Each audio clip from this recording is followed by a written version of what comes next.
شير قدا الله يا مولانا توكي جاهندين قمنا اتباقنا يا ربي قرقار ساقنا الله يا مولانا توكي جاهندين قمنا اتباقنا يا ربي قرقار ساقنا الله يا مولانا توكي جاهندين قمنا اتباقنا يا ربي قرقار ساقنا بسم الله جدين دبيكو جلقبا فرتو قر خير مقار ربي جبا الرحمن الرحيم بركم ما كبا ربي وانك قاري كن نرقا كبا كن سايادة جوان قلبي لا قلبا نملي ستامني وانا أكما سينتاني شير قداتي دبين أما مقا قرباني حاوي جدا مكوني سعودي عربية يقام مكة ترى وتاجروف والحمد لله يا سقلت فن نبي رامة بوفن علي صابتك والبران امره الراجرات دوانا من أسر سلام تاولت من السلام عليكم جبات شير قداتي ميدا لقا قبنا أسين جلا ديم أغارو دبين أما قوتش سكانيسا أمتا كينيا لقود أميتو تيسي سونو ندوجا ناقصني قد قدا نتر أغامي فارون قربيتي جلقا بادر باي توكو غرانو مديساني بيتاني أجولنا أكون سنتاني شير قدا نموني عنك تعرفانو أم سوكو دبا سبيديما كوني وما نراهم ملي وان راجب بسيسو إن ربي بران يوم رشاكرا توكي جماسا كبرا موتم أسواتهم باكي بمني يا ربي نشيد أستاذ رأيا بامي تكين بشنانا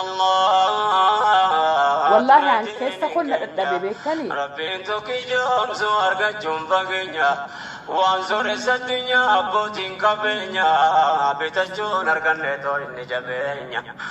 ربي فدساتين قلبي رنوغينيان رسالة تريسو تركون غينيا نوف برتي دني قملي برتينيا إرقى ربي بنبي يوم متى أو بنو هلا بنا تفكنا كاجو فنو وانكمنو فواندمني أدانا بافنو أكا وانكنا راتي كم تومانا بنو خيري أجي تفه ديمني أبربانو أكا والي دامنو بادي يا مقالا أرغني إرغا ماجالا أمنتي ندركا كينيا وابرجو علمي ديني فيدلي ولتكبجو درس كينيا دوري أمس بفجو أيه السلام عليكم ورحمة الله وبركاته الشمار كفوني جرا جرتو المعنى يا بقى جراتني إيجا كما بيكمون حرنا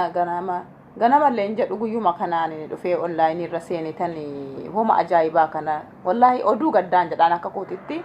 هما جب بسيس هما نراهني كمني wallahi garuu an jechan itti fassaru dhabe beektanii jechan itti fassaru dhabe haa ta'u malee irraammoo waan dandeenye nuti akka gandummaa akka maalitti osoo hin taane akka ilma namaa tokkotti bakka kanatti akka ilma namaa tokkotti yaanne irratti xiinxallee gochi fokkisaan jibbisiisaan akka kana nu keessaa qulqullaa'ee ba'uu qaba hanga yoomitti shiira akka kana walirratti xannanuuti gurbaan jimmaan ta'e abbaasa yoo fedhe waan fedhe hay ta'u kan Maammed Saidin nyaate tokko ijoollee Jimmaa keessaa Faisal haati garaan haadhaallee burreedha beektanii gurbaan kun silaa liivii kana nufu ture yaani gurbaa kana amma biyyatti bilbilee citiisaa dhaga'ee dhufe jechuudha waa'ee hawwii abbaa maccaa kana gurbaan hawwii abbaa maccaa jedhama dhaloota geeraati ijoollee Jimmaa geeraa dhaloonni isaa hiriyoota isaatti bilbileen dubbadhee ka'e jechuudha amma gurbaan nama badaa nama abaarsa biyyatti illee yeroo dheengadda biyya galee dhufe Jimmaan galee dhufe dhokatee magaala Jimmaa fi magaala Aggaaroo keessa jiraata malee geeraan ijoollee dhaloota geeraa hiriyoota isaa hiisisee qabsiisee kan galcheenni Saudii irraa jechuudha ijoolleen amma lola kaleessaatiif qabamu jara keenya kaleessa ganda keessa galchitanii ustaazota keenya faana arrabsitanu gurbaan ijoollee Jimmaa dhaloota geeraa hiriyootaan isaa wajjiniin dalagaa turan qabsiisee kan biyyatti galchee dheengadda eenyuma jechuudha sababa jaartiin waraqaa hin qabneef inni waraqaa iqaamaa qaba jaartiin iqaamaa hin qabdu jechuudha garuu inni Jimmaan bakka hin bu'u dhaloota geeraati hawwi abbaa maccaa jedhama eenyunu abbaa fedhaa maaliif obboleessa kuttiruu kon ta'in yoo gocha sukkaneessaa akka kana hojjetu jechuudha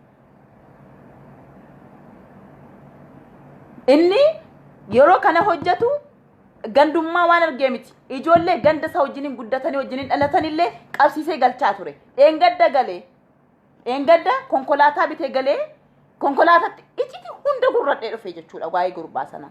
khayrii ammattii kana of keessaa hin qabu gurbaan garuu kan nagaddisiise keessaa maal akka ta'e beektanii miskinni akka kooti dalagaaf baatee bu'aa bayii meeqa keessaa baatee dabarfattee Yemaniin keessatti lafa gogaa caatii namaa gomaa waggaa lama waggaa tokko yookaan jee meeqa achitti dhamaatee ala bultee garaa siidhattee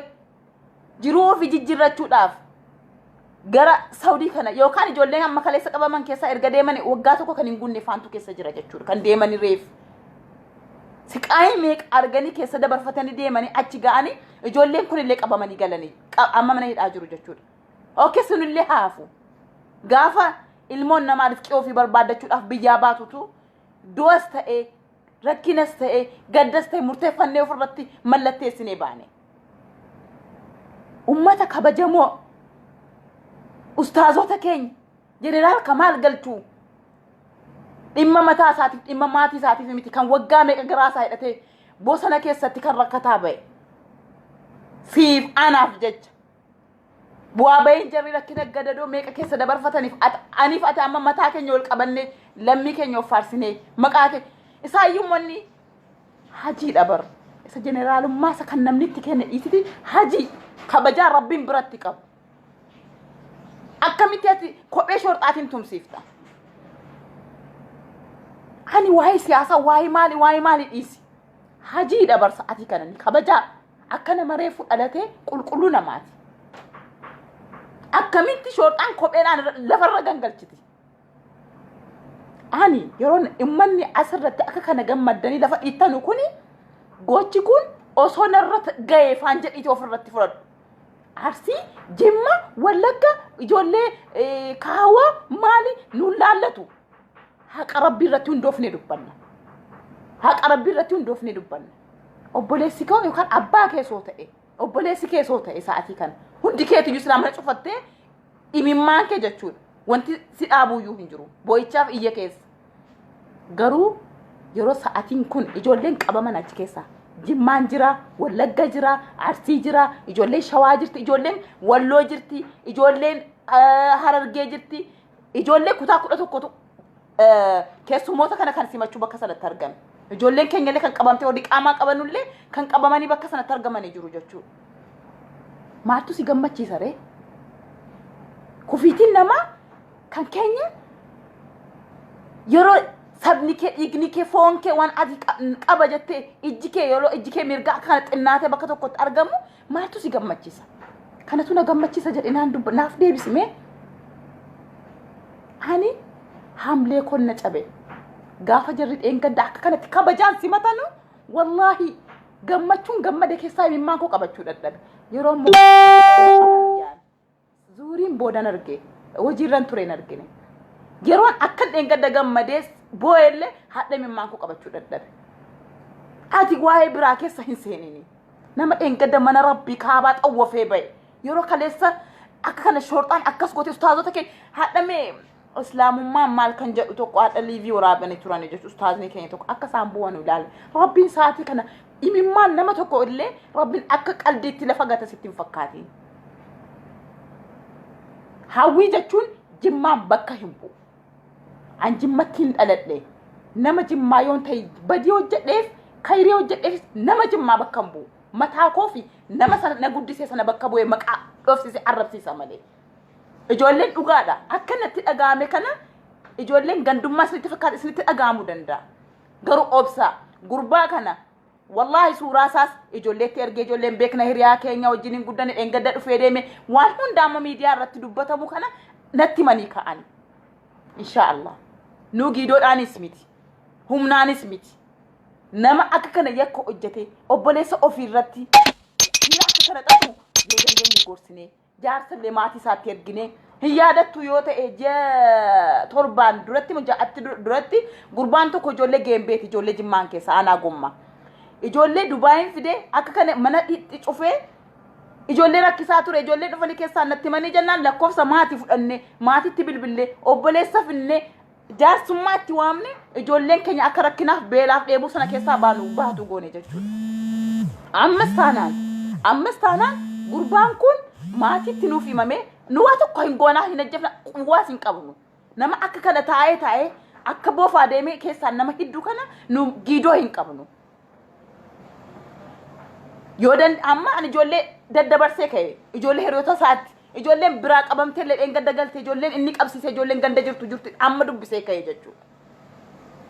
Ani dhugaa abbaan fedhe na jibbuu danda'a. Wallahi feetan na ajjeesa.